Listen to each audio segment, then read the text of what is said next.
This is going to be a look at some Lamar Jackson film from the Ravens Week 3 loss to the Colts. Going to focus on one of the things that Todd Monken is doing with Lamar, which in this case is running QB counter read to the boundary. And then I'm going to focus on third down pass plays or third down efficiency. I don't think we were great offensively at all on Sunday, but one of the things that Lamar showed me he's willing to do is he's willing to find Nelson Aguilar with the football. Number one. And I think there needs to be times where we tell him, let the thing rip. I think Lamar is risk averse with some of his throws and doesn't want to commit a turnover. Now, 4 fumbles and 1 interception through 3 games is clearly a problem. Even as Ravens fans, we recognize that. But he can throw the football in tight spaces. I'm going to show you one throw on a 3rd and 20 that sets Justin Tucker up for the potential game-winning field goal that I think illustrates that. This is QB counter read. All right, so you've running it to the boundary away from the nickel defender. Here is the Colts nickel defender. It's a 2nd and 6 from the 8-yard line. And what we're trying to do is we're trying to down block this defensive end. That's a large-scale defensive end, a typical 6'6", 274 pounds, I believe. Moses, as a consequence, is pulling. So some people call it pin pull. It's really just a down counter scheme. Edwards is crossing face. We're trying to down block with Andrews. Moses is pulling. Well, how the heck do we deal with this guy? Zeitler's got to go get him. And in this case, he does. For us, go get him meant you got to reach him.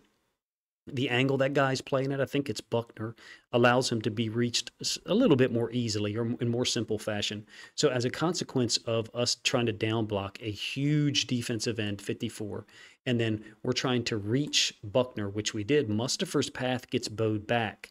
And Lamar has to hesitate and wait for Mustafer to get out there. And then Lamar just does what some of the things that he does with the football in his hand, makes it happen, lets the block get out in front of him, makes 2 people miss, and scores. We looked incredible on that first possession. Here's another example of QB counter read being run to the boundary. Same concept as what you just saw, running back, tight end, same side, A-gun. And lo and behold, it's Andrews on that side as well. Andrews is given this fake block to the defensive end, the boundary side defensive end. This is the same play that we've been running for 3 or 4 years with Lamar. I guess we started running in 2020 at some point. Andrews is going to step to this defensive end and then slip underneath to go get the boundary side force defender. You're going to see a down scheme on the front side. Macari and Simpson down blocking, comboing the D tackle. Kick out block by Zeitler, pull by Moses. Lamar keeps it, 5-yard gain.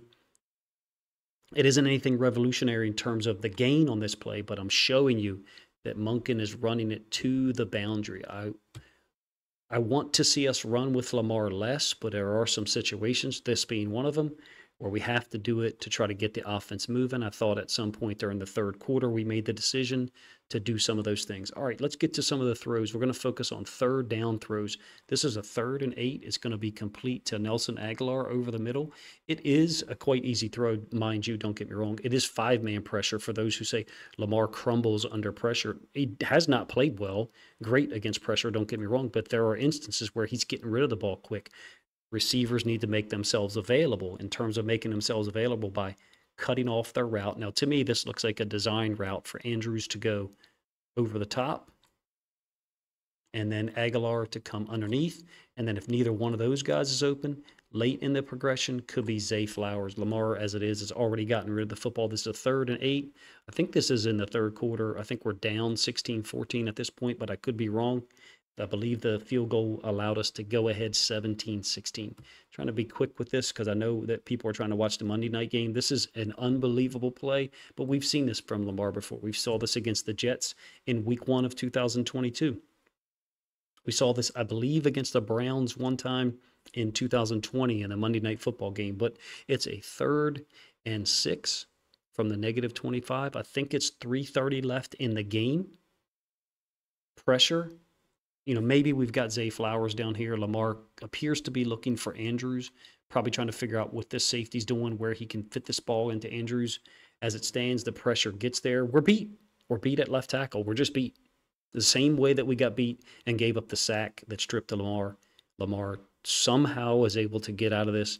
I'm always going to be a believer in what this dude can do because I've seen plays like this one where he creates something out of nothing.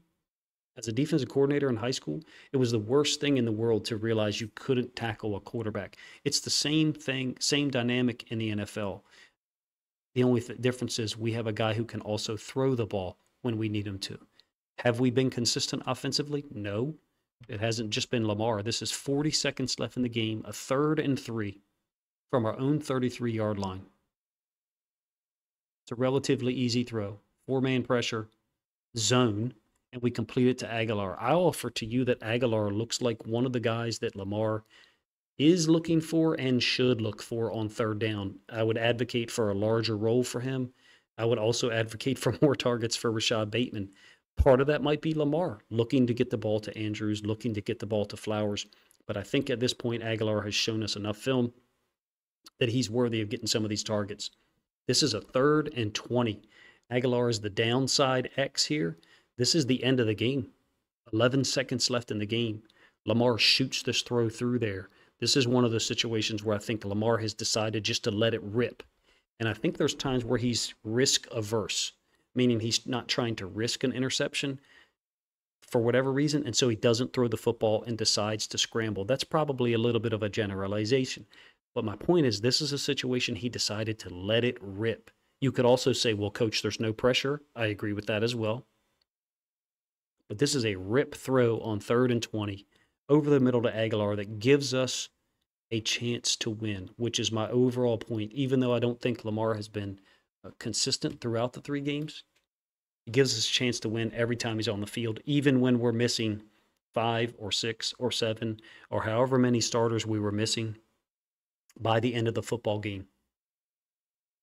I've seen too many times where he's able to generate big plays, where he's able to make things happen out of nothing, or where he's able to win games like this. Justin Tucker's kick ended up being short, which was the most difficult thing about accepting that loss, or one of the most difficult things, was how, along with how poorly we played offensively and how inconsistent we were. But once we see Tucker line up and kick it true, just like all of our players here and the Colts players on the opposite side of that coin, we thought it was going to be enough. We thought it was going to be another win where we pull it out. Unfortunately, we know how it ended. Look, I think that Lamar Jackson's got some things to improve on, no doubt, but I think that applies to the entire rest of the offense as well. There's not one guy to blame, Todd Monken, Lamar Jackson, Rashad Bateman, whoever. There's multiple guys to blame that have got to sharpen things up and fix some of the issues that we've seen, particularly in week 1 and week 3. I thought we put together a really great game against the Bengals defense, which if you looked at the season prior to week 1, you would have thought the Bengals would be the best defense. Man, how would you rank them, the 3 defenses that we faced? In terms of speed and athleticism, this is going to sound crazy. I may rank them 3rd.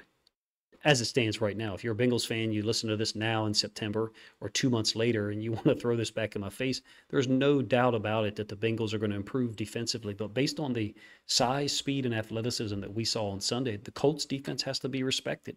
They have to be looked at as a team that is making the climb in the AFC, the stacked AFC, we know it. And I think the Ravens are going to be one of those teams too, even after a difficult loss on Sunday. You guys let me know what you think of the plays that I selected to show first. QB counter reads old concept. I'm glad that we kept it. I'm very interested in when and where we run things, and running it to the boundary seems like an evil development by Monken. I would like to have some more film out later tonight at halftime of the Monday Night Football game. 2 situations where I feel like our play calling kind of betrayed us. Appreciate you guys' time. Let me know what you think of the video in the comments section.